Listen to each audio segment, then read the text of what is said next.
Delhi university से अगर आप अपनी ग्रेजुएशन करना चाहते हो, हेलो एवरीवन, दिल्ली यूनिवर्सिटी से अगर आप अपनी ग्रेजुएशन करना चाहते हो सभी कॉमर्स वाली फील्ड्स के अंदर, यानी कि अगर आप कॉमर्स से अपनी क्लास 12 कॉमर्स के सब्जेक्ट से दी है और दिल्ली यूनिवर्सिटी की तरफ आप देख रहे हैं अपने कोर्सेज के लिए, तो वीडियो को बच्चों एंड तक देखना। आज की वीडियो के अंदर हम दिल्ली यूनिवर्सिटी के सभी कॉमर्स कोर्सेज की बात करेंगे, ठीक है। तो वीडियो को बिल्कुल अभी टाइम वेस्ट ना करते हुए आगे चलते हैं। सबसे पहले अगर बात करें कॉमर्स के कोर्सेज की, तो सभी बच्चों को पता है ट्रेडिशनल कोर्सेज कॉमर्स के क्या क्या है भाई, बीकॉम ऑनर्स हो जाता है, बीकॉम हो जाता है, ठीक है। सबसे पहले ये आता है कि दिल्ली यूनिवर्सिटी जाना भाई, बीकॉम ऑनर्स करना है, टॉप कॉलेज से करना है, एसआरसीसी के अंदर बीकॉम ऑनर्स मिल जाए, हंसराज के अंदर मिल जाए, फिर अच्छी सी प्लेसमेंट लग जाए। बट आज हम इससे भी एक्स्ट्रा एक आधे कोर्सेज की बात करेंगे ताकि आपको अपने फील्ड सिलेक्शन के अंदर ना बहुत सारे ऑप्शंस मिल जाए और आपको बिल्कुल भी टेंशन ना हो अपने कोर्स के सिलेक्शन के टाइम पे। तो सबसे पहला कोर्स बच्चों, जैसा मैंने आपको बताया, दिल्ली यूनिवर्सिटी जो आपको प्रोवाइड कराती है कॉमर्स के लिए, वो है बच्चों बीकॉम ऑनर्स। उसके बाद आपको यहां पर देखने को मिलता है बीए ऑनर्स इकोनॉमिक्स, ठीक है। ये दोनों ऐसे सब्जेक्ट्स हैं बच्चों जहां पे आपका मैथ्स बिल्कुल कंपलसरी है। अभी इनकी एलिजिबिलिटी के बारे में बात करेंगे, ठीक है। वीडियो को एंड तक जरूर देखना अगर इनकी एलिजिबिलिटी भी जाननी है, सब्जेक्ट कॉम्बिनेशन के बारे में जानना है, ठीक है। उसके बाद बच्चों आपको देखने को मिलता है यहाँ पे बीकॉम प्रोग्राम, जिसके अंदर सिंपली आपको मैथ्स की जरूरत नहीं होती, आप बिना मैथ्स के भी ये कोर्स कर सकते हैं। देन बच्चों आपको देखने को मिलते हैं दो नए कोर्सेज जिनके बारे में बहुत कम बच्चों ने सुना होगा, ठीक है। सबसे पहले बच्चों बैचलर्स ऑफ बिजनेस इकोनॉमिक्स, जिसको हम बीबीई भी बोलते हैं बच्चों, ठीक है। एंड देन आपको देखने को मिलता है बच्चों bachelors of management study, that is BMS, ठीक है। अभी इन सभी कोर्सेज के एलिजिबिलिटी के बारे में बात करेंगे, वीडियो को बच्चों एंड तक देखना है, ठीक है। और इसके साथ एक और कॉमर्स का कोर्स है जो दिल्ली यूनिवर्सिटी आपको प्रोवाइड करा रही है, ठीक है। नॉर्मल बीबीए की जगह बच्चों यहां पे आपको बीबीए देखने को मिलती है फाइनेंशियल इन्वेस्टमेंट एनालिटिक्स, ठीक है। फाइनेंशियल इन्वेस्टमेंट एनालिसिस, ठीक है।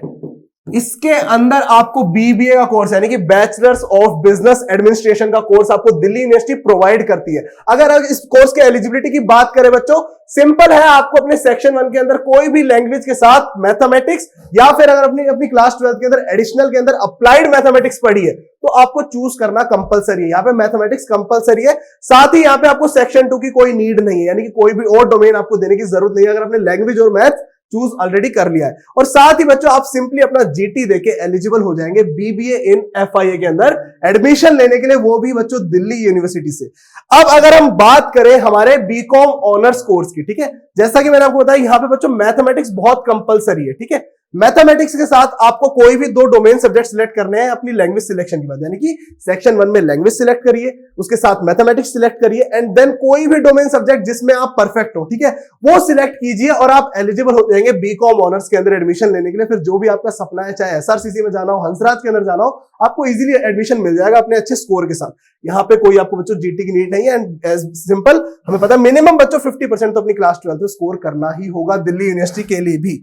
अब अगर बात करें बीएमएस और बीबीई, यानी कि आपकी बैचलर्स ऑफ मैनेजमेंट स्टडी और बैचलर इन बिजनेस इकोनॉमिक्स, तो इसके लिए बच्चों सब्जेक्ट सिलेक्शन में आपको एक लैंग्वेज सिलेक्ट करना है, सेक्शन 2 में मैथमेटिक्स एक सब्जेक्ट सिलेक्ट करना है, ठीक है। और उसी के साथ आपको जीटी का एग्जाम देना है। क्या हुआ, लैंग्वेज, मैथमेटिक्स और उसी के साथ जर्नल टेस्ट, यानी कि एक डोमेन हो गया, एक लैंग्वेज हो गया और एक आपको जीटी का एग्जाम देना है। इससे आप इन दोनों कोर्सेज के लिए एलिजिबल हो जाएंगे, आपको और कुछ करने की जरूरत नहीं। सीयूटी में अच्छा स्कोर करिए और इन दोनों कोर्सेज के अंदर बहुत इजीली आपको एडमिशन मिल जाएगा।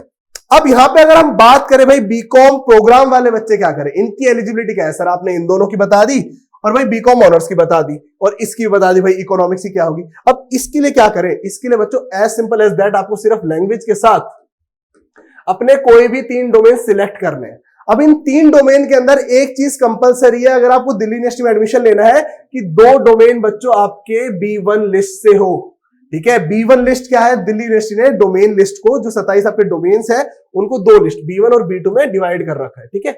तो आपको 2 डोमेन मिनिमम है आपको B1 से लेने पड़ेंगे जो कंपलसरी है। अगर आपको B1 लिस्ट के बारे में नहीं पता कमेंट सेक्शन में डालिए, मैं आपको आंसर कर दूंगा भाई कौन कौन से आपके सब्जेक्ट्स हैं जो B1 लिस्ट के अंदर आते हैं, ठीक है बच्चों। आपको सिंपली 3 डोमेन और एक लैंग्वेज के साथ सब्जेक्ट कॉम्बिनेशन बनाना है बीकॉम प्रोग्राम के लिए।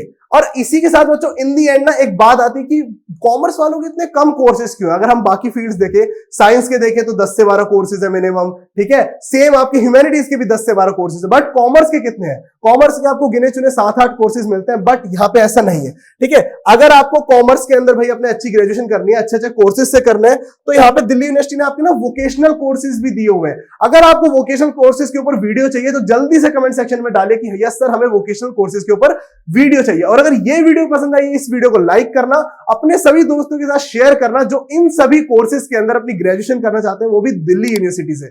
और ऐसी मजेदार वीडियोस के लिए सब्सक्राइब टू यूनिमॉन्क्स। धन्यवाद।